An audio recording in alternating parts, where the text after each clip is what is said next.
The views expressed in this podcast are solely those of the hosts. All creative works discussed or reviewed are the intellectual property of the creators of said stories and are being used under the Fair Use Doctrine.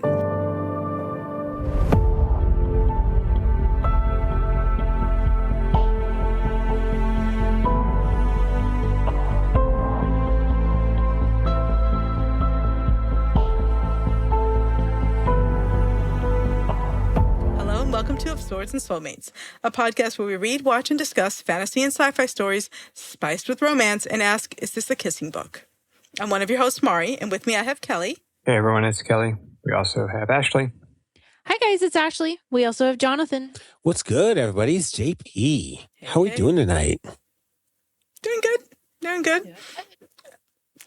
Can't complain. We are in the lead up to Villains and Vixens, so trying to get our act together for that. I have read all of 0 books specifically. 0. It's going to be a surprise for all of us, guys. Yeah. I think at this point, if I've read any of the authors, it's because I've read them otherwise. By like accident. DJ Russo, I've read. Bay Northwick, we read. But the rest is going to be a surprise. So that's fine. It's fun discovering people that way too. Yeah. So today, though, we're going to be discussing Architecti by Ruby Roe. But first, as always, we're going to start on some news. I don't have a lot of news, but I do have some news. The first thing I have is that John Wiswell has a new book coming out. And I don't know if this has got romance in it. His other book that I talk about all the time, Someone You Can Build a Nest In. Ooh, had a brain freeze there. Someone You Can Build a Nest In. It has romance in it. This one, I don't know if it does or not, but it's coming out July 14th of 2026. And it's called The Dragon Has Some Complaints. And it's basically a dragon rider book, but it's from the point of view of the dragon. Heck yeah.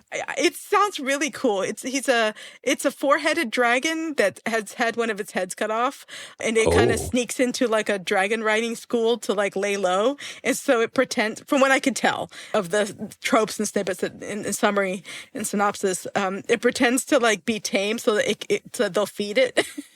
And, give it water, take care of it. It's a lazy bitch. Pretty much. And then apparently it does bond with like a kind of wonky writer. So it seems like a really interesting, like fun story. I'm looking forward to reading it. So I like the one John Wiswell book I've read. I think he's got another book out I haven't read yet. I need to. But this one looks interesting. I will absolutely be reading this one. It's such an interesting perspective, too. Like, you don't often, well, I mean, maybe lately you hear from the perspective of dragons more, but this one sounds really fun. Yeah. I think it'll be a good time. The next thing I have is that the cover for Seven and the Swift came out. And so that is the final book in the Shield of Sparrows trilogy by Daphne Perry. So it's called Seven and the Swift, and it releases March 9th of 2027. And the cover looks really pretty. All the covers are pretty for these books. And I'm really interested in seeing where this is going to go. Agreed. Yeah. There's a lot of open-ended questions at the end of book 2. So there's a lot to resolve in book 3. So we'll see where this goes. But I've enjoyed reading them. I thought they were a good story with interesting characters. Not everything in it has been like super original, but I do feel like the author has made me care about the characters. Like they feel like fully fledged and I want to know, what they're going to do next kind of thing. I think book 2 is such an interesting way to kind of tie in past and present. Yeah. Because you knew the flashbacks were connected, but you didn't know how, right? And because there were a multitude of flashbacks, to be fair. Yep. So I think, honestly, I liked book 2 more than book 1. I think so too. There was just it was a bit more surprising. Because flashbacks can be tedious, right? And that was probably a good half, if not 3/4 of this book. Yeah. So I'm really curious, like almost itching to see how she wraps it all up. Yeah, because I think the second book has set us up for some real potential, heartache. Yeah. Yeah, coming up. So we'll see. We'll see how bad it hurts. We'll see. It hurts so good. Yeah. And the last thing we have in the news segment, I don't remember if we've talked about this or not. I know, Jonathan, you brought it up, but even if we've talked about it, we can always talk about it again because we love Sarah Beth Durst. So she revealed the cover and the release date for the Magical Cheese Emporium. So the release date is January 19th, 2027. It's the fourth one in the series. And I think we've talked about it, but it was before the cover came out where we talked about like unicorn cheese. Do you remember our unicorn cheese discussion? Oh, yeah. But I think that was before the cover was released. I think it was just like the name was mentioned. So now we have a cover and we have a date. It's just as whimsical as far as the cover. I do like her. I don't know what it is about the artwork, but that the covers of her books are enticing to me. Yeah. Do you like puzzles, like jigsaw puzzles? Yeah. Mm-hmm. She posted something on Instagram that there was a company, and if you follow her, you'll find it because it was not too long ago. There's a company that did a puzzle of her first book, and it's not just the cover. It's in the style of the cover, but it's a different image. So it's set for the world of the spell shop, and it's a jigsaw puzzle. It looked really interesting. Cool. It looked really cute. Very cool. Yeah, I'll take a peek at that for sure. Any other news anybody had? I have a couple. So, Mari, I don't know if you got your copy, but my copy of The Exquisite Torment of Loving Your Enemy came in today, which is part 2 to the drop from last year, which is basically the official branding and publication rework of the one of the big Dramini fanfics that I'm a huge fan of. The cover is stunning. I'm super excited about this. Bridget Knightley, I think Bridget. There's no D in this Bridget. So I'm excited for the sequel. There haven't been very many sequels that I've been excited about this year. So there's that. And then slightly unrelated, but kind of related, the new Hunger Games movie trailer dropped this week. So this is going to be Haymitch's story. And I think we're all just going to die a little with this one. I think the casting so far that we've seen is phenomenal. I am emotional already. And I think there will be a lot of very sad millennials on November 20th, 2026, which is the release date for the film. I think, is that the, didn't we just watched it? Yeah, we just watched it like just earlier. The trailer? Yeah. Yeah. So it is. It's going to be gut wrenching. Yeah, I think it's going to be gut wrenching. As Suzanne Collins does. I have not. It is sitting on my shelf. I've not been brave enough, but I will. I was not particularly moved or in love with The Ballad of Songbirds and Snakes, which was President Snow's story, right? That one didn't speak to me, so I was a little put off. But I have found that when Suzanne Collins has something to say, it's usually impactful. So I think as an adult now who was, a teenager when the original Hunger Games came out, well, maybe not a teenager, maybe a young adult. It was, it was a profound time. And I think we all love Haymitch in a special sort of way. And so to finally see and hear his story is going to be pretty remarkable. Yeah.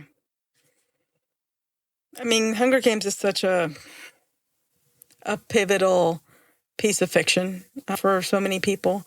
It's going to be really interesting just to see what they do with it. And it looks like they're doing it right. It looks like they're adding to the story, not just doing like a money grab. You know what I mean? Correct. Yeah. No. I think it's interesting in that I think the movie was announced at the same time as the book, although the book did come out first. And it is being directed by Francis Lawrence, who was part of the original, trilogy. I don't know if he did The Ballad of Songbirds and Snakes off the top of my head, but I thought so. And I think it's just a high quality investment that they're doing into this movie. I mean, the young man that's playing a young Haymitch is just a spitting image of him. Elle Fanning, who is a delight overall, being Effie Trinket. Are you kidding me? And then what's his name as a younger President Snow? Yeah. That poor guy's always the villain. Does he ever get to be the good guy? Well, it's like certain people, when they're in there, they're going to be a bad guy. Yeah. Or their character's going to die.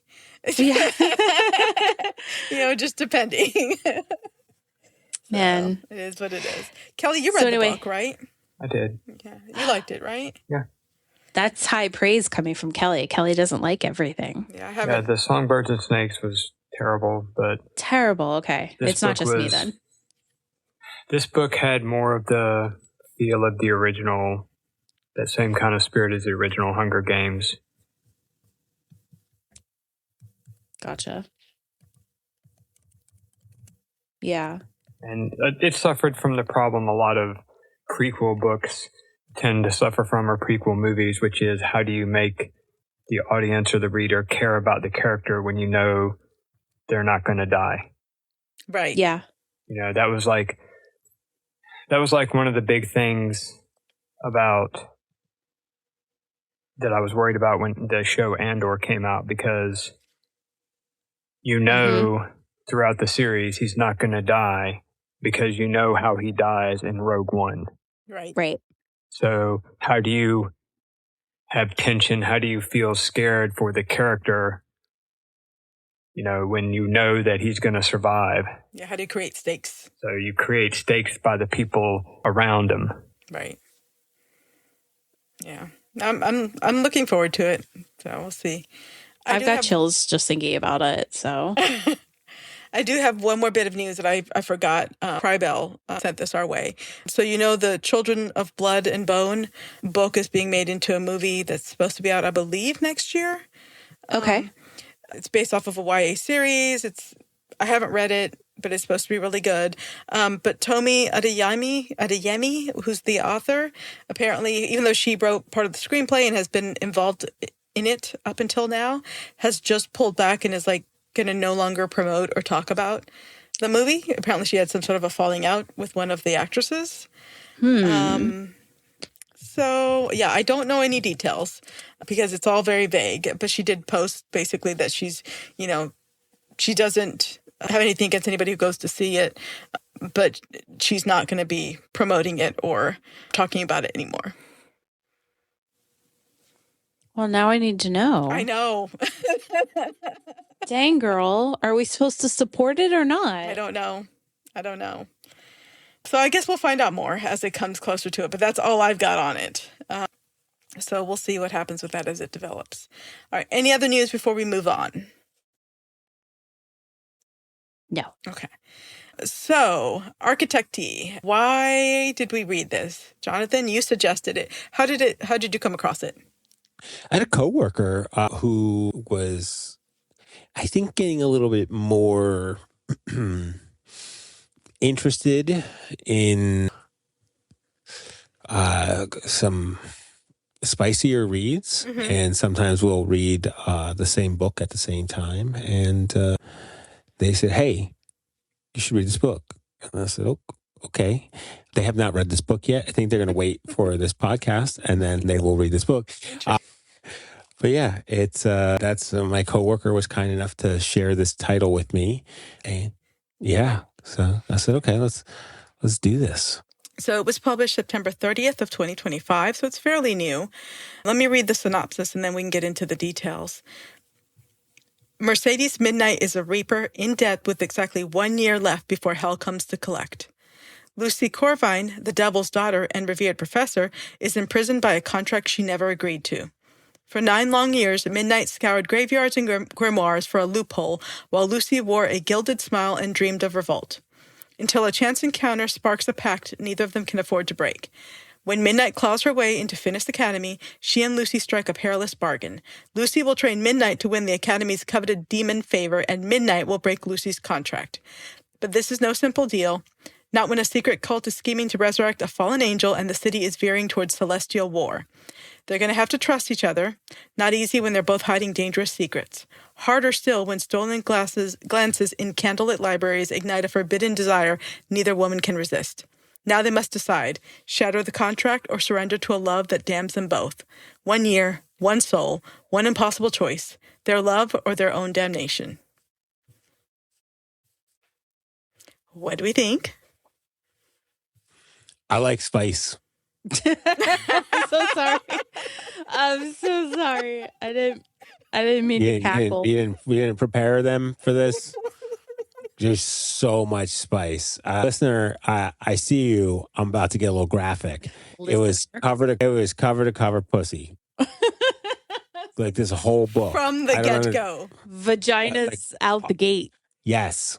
It was like, I think this is the first book that I read that there was more chapters with sex than there wasn't.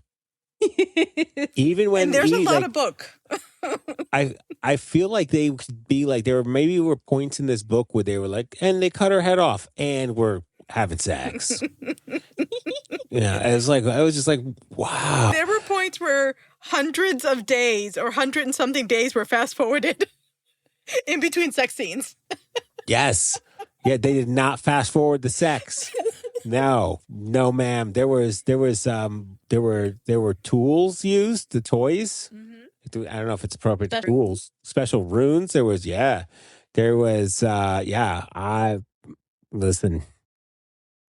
into it. I'm so sorry.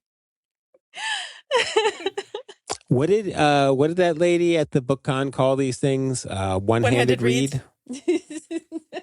Yeah. That was Michelle read. Hercules? Isn't that her name? Is that who it was? The author, I believe. Yeah. If you're out there and you're like, maybe it's the audiobook for you, or maybe it's or maybe you just want to you want to just get yourself a little mount because, it was up there for me there. You were a fan? I was a fan. Yeah.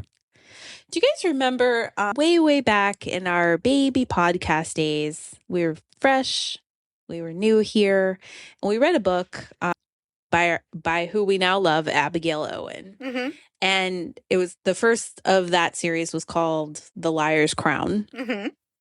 And the premise was there, right? Like mm-hmm. we saw the promise, we saw the potential. It was lacking something, right? And I actually think I think Kelly read book 2, if I'm not mistaken, because we liked the concept of book 1, even though maybe like the editing was a little rough. Like, we needed to bump up somebody's salary, give it a little bit more oomph. Mm-hmm. And now we love Abigail Owen. We have multiple books on our bookshelf about Abigail Owen. That's how I feel about this book. I feel like sex aside, because there was a lot of spice and it was decent spice. I was not mad at the spice. I was telling Jonathan, I don't feel like I ended this book knowing more than when I started. But like it's there. It's like it's almost like it's at the tip of your tongue, right? Like it's at the tip of someone's tongue. I knew as I said it, he was going to make a joke. I really liked the concept of this book, and I'm really curious if maybe some more funding came in and book 2 is slightly better edited, because I'd really like to understand what's going on outside of the spice. So what I'm hearing is you got some spice in your eyes and you couldn't see anything else. Well, the spice was the only thing that made sense. It was just like they went too fast in some places and too slow in other places. Yeah. And all of the detail was in the spice. And again, I'm not mad at it. But I actually do care about the premise of the story. And I don't know. I don't know where we stand. I read the whole thing. And I read it with my eyeballs, not my ears. I don't know what happened other than the spice. Yeah. Kelly, what'd you think? I think this book had a lot of problems. Yeah. I think the biggest problem is that the plot was definitely secondary to the sex. Yes. So a lot of things about the plot were never explained, didn't make any sense.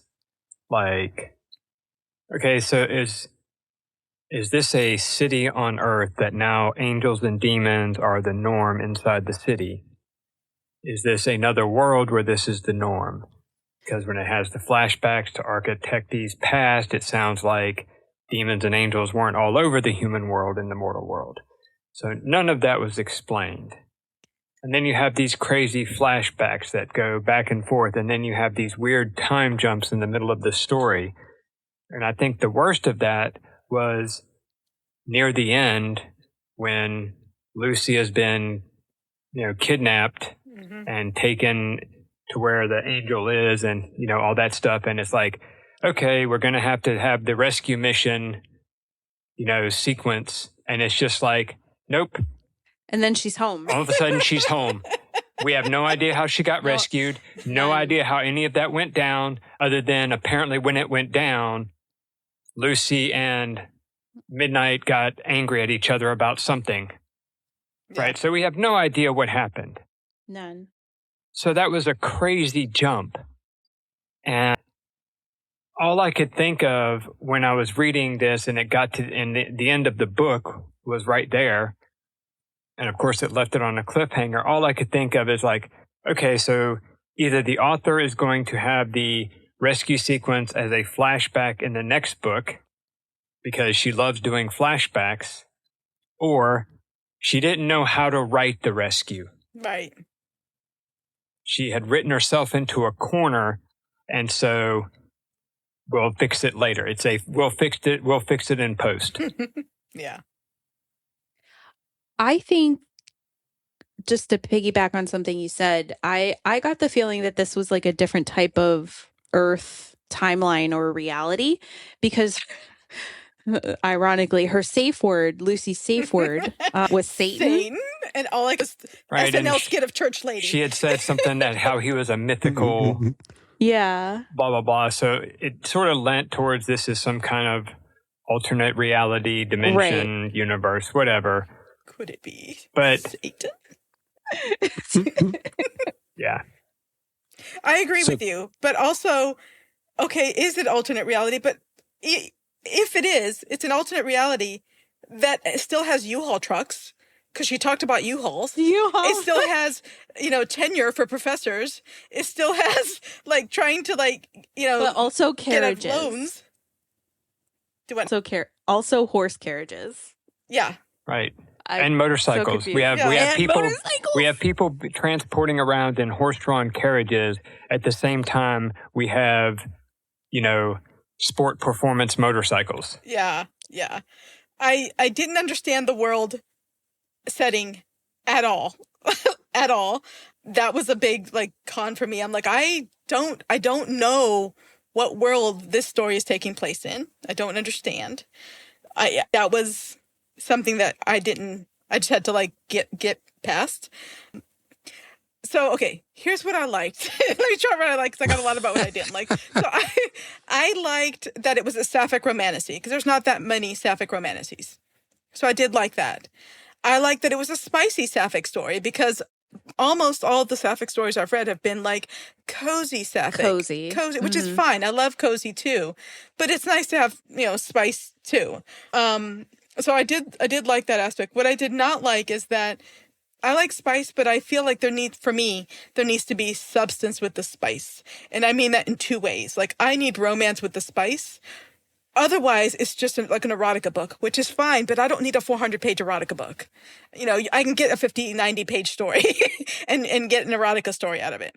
If we're going to have, straight up erotica, it doesn't need to be that long. And so to me, it was just like hot stranger lesbians banging.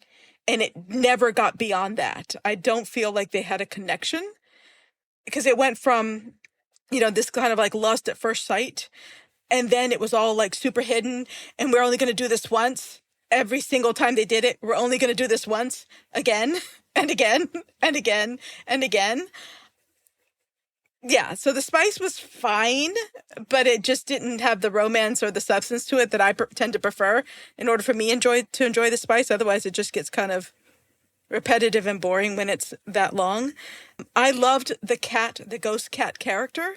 Mortem was like the most realistic cat character. We love a side character. Yeah, like I felt like if cats could talk, that's the kind of attitude that they would have. So I thought that worked really well.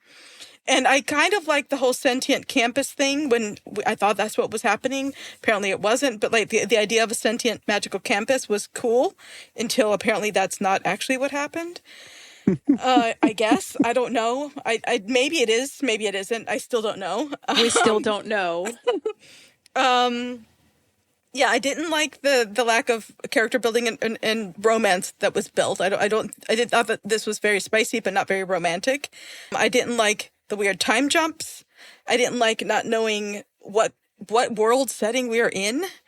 And so because of all that, I kind of didn't care what happened.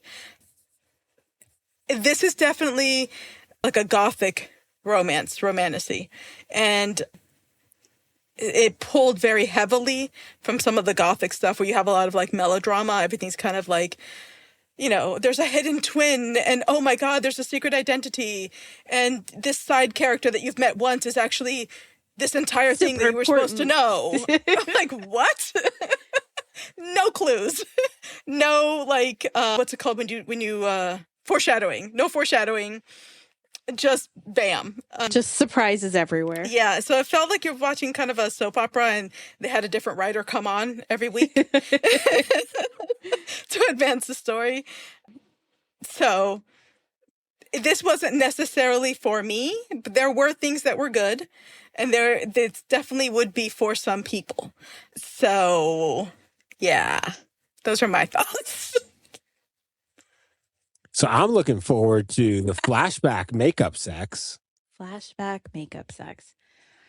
Yeah, I mean, I was a little frustrated with it. I don't want to rag on the book because I think it has a lot of like potential bones there. Yeah. And I really did have a lot of like flashbacks to reading the first, not her first book, but like the first book I think we read of her, getting ready for our first romantasy book con all those years. Who's her? Abigail Owen. Okay. Yeah. I said her name. Yeah. I just think I needed a refresher there.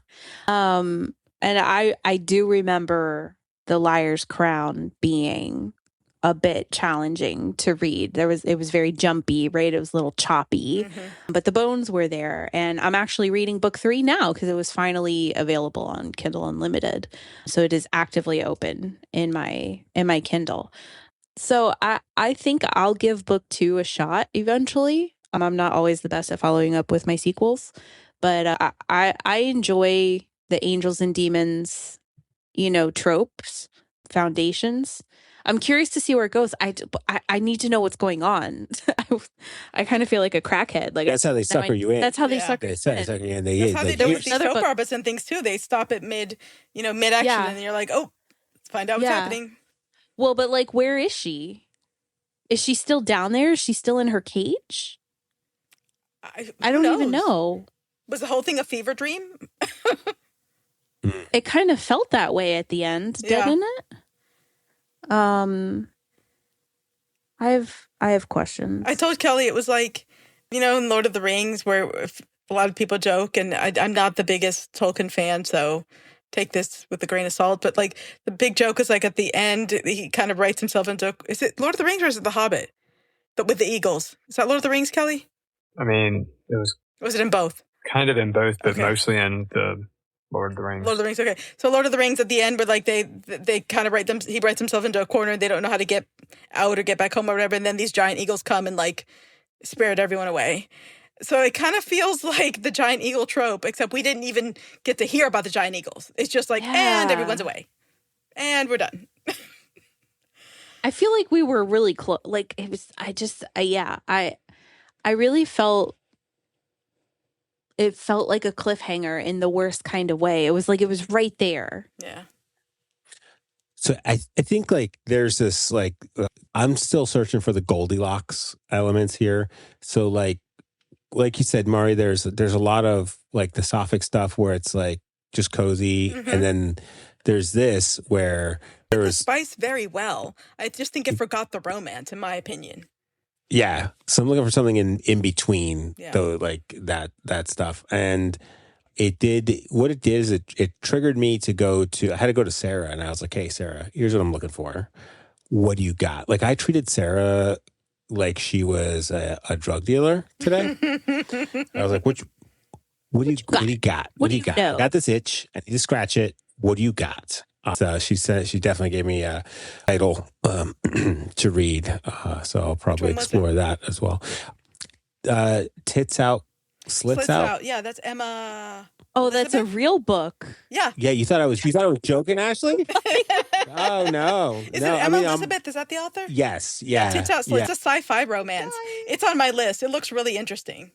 It does, and I like. So I'm not gonna lie. I like a couple of. I like the curvy nature that I see on the cover. I like. He likes some. I like thick ladies. He likes some chunky. That author was at Monsterotica BookCon, and there was a giant life-size cutout of it. If you look back on the little videos we did, like Here Are My Ladies, like towards the end of it, she's at the end. That character's at the end. I'll take a look at yeah. So I mean, it's interesting. Like it was almost like at some point, like I wanted to be like I had it on audiobook, and then I had bought the analog book for Ashley, and so like I feel like we could have been in different rooms, and I could have been like, they're fucking again. And she would have been like, I know. So Kelly and I listened to this. Was it on the way home mainly, Kelly? On the way home. On the way home from North Carolina. Oh, man. And like from the get-go, like very early on, where I think it was midnight, refers to someone as a pussy in a derogatory way. I was like, hold on, because I really didn't know anything about the author or the book. I was just like, this is what we're reading. I didn't look up anything really about it. So I had to stop. I'm like, wait, because you just take the suggestions blindly. You're just like, yeah, okay. Yeah. Okay. I mean, what's the worst that could happen? It's only like 400 pages. That's what, like a few hours of my life, and I have a conversation about it. Not the end of the world. It's not, but did you die? No. But like when the author used the word pussy in a derogatory way, I was like, hold up. Is this written by a dude? Because I had literally never read anything written by a woman that used pussy in a derogatory way, that called someone a pussy in a derogatory way. I was like, hold up. Yeah. Mari was upset on behalf of women everywhere for a minute. I was. I'm like, oh, okay. Dare you. A little bit of poetic license there for her. One could call it that. Like I said, this book just wasn't for me because I tend to like more romance. The spice was spicing. That's great, but I like romance with my spice. Or if it's going to be all spice, then it needs to be like a much shorter book. There's plenty of high spice books I've read with very little plot, but they're very short, like novella type situation.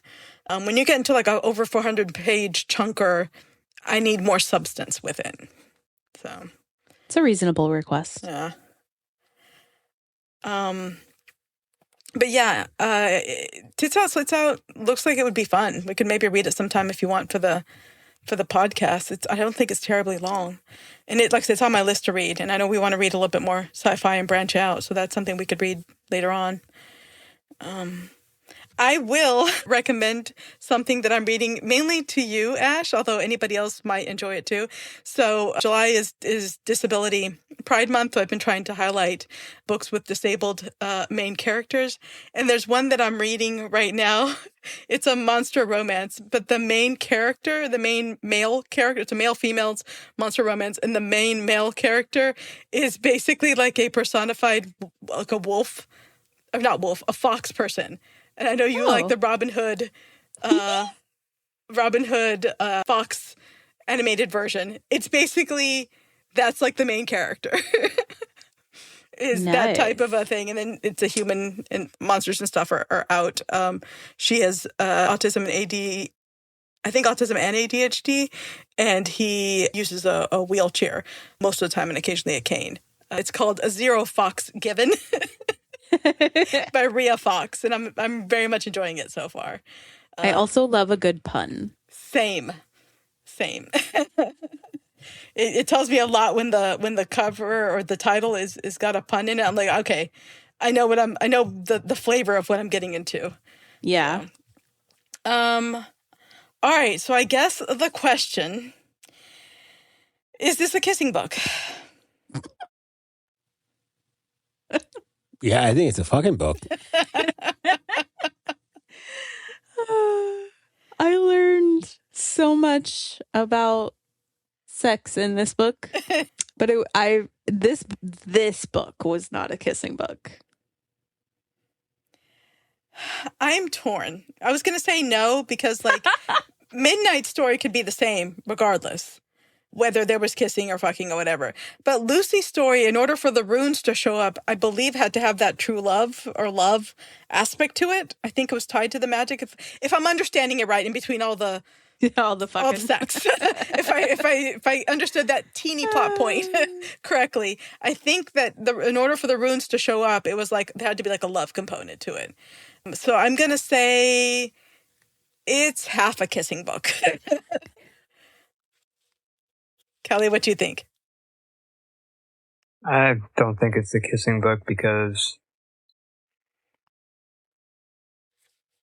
I don't know. I just didn't feel the romance wasn't developed. Right. I definitely feel you on that one. So, but it was a fun book. It was interesting. It was a ride. It was a ride. This book was a ride. Yeah. They went for rides. So many rides. Each one of them was their last ride. Every single one. We can't keep doing this. Like out in the open in front of everybody. How many times did they get caught? I felt like the entire campus knew what was going on by like their third time on campus. Because every time they'd get caught by somebody else. I'm like, come on. Like, professors and students gossip. Obviously, everyone knows by now. Obviously. Yeah. There's only so much spice to talk about. Right. Well, there's a lot of spice. It was coming fast and furious. Like, there was no I was like, at first I was like, hold on, I just started this, but are we fucking? And then like, I was like, okay, all right. And then like a little bit later, I was like, oh, we're doing this again. Yeah. And again. Yep. And basically every time they got together. Yeah. All right. Anything else about the book before we wrap it up? No, I think we covered it. So thanks for listening to Of Swords and Soulmates. Before we go, make sure to check out the show notes, rate, review, and subscribe to us on your podcast app of choice. It helps others to find us. Follow us on Instagram and TikTok at Of Swords and Soulmates. Check us out on our website, ofswordsandsoulmates.com. If you'd like to offer a suggestion for a future episode, book recommendation, or discussion topic, feel free to reach out to us on the DMs of any of those options. If you want to read along with us as we prep for a new episode and get chapter by chapter, occasionally unhinged interaction, join our Fable app book club by searching for the Of Swords and Soulmates book club there. And last but not least, we hope you'll join us in 2 weeks for our next episode when we will be talking about our villains and vixens experience. Bye, guys. Bye. See ya.